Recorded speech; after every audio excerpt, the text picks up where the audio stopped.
Nahusgahan ka na ba? Ilan sa atin ay may mga karanasan na nahusgahan na tayo ng iba. Pinaratangan ng mga bagay na walang katotohanan. Sa gospel, hinusgahan si Juan na sinasapian ng demonyo at si Jesus bilang matakaw at naglalasing. Jesus and John the Baptist faced criticism kahit na puro kabutihan ang kanilang ginawa. Nagpaapekto ba sila dito? Hindi. Pinakita nila ang virtue of endurance by maintaining their mission and integrity despite misunderstanding, unfair criticism, or rejection.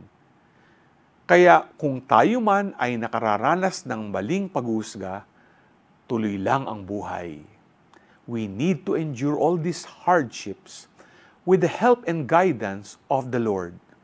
Sana manatili tayo doon sa purpose natin at sa mga kabutihang ating ginagawa at huwag panghinaan ng loob. G ka ba?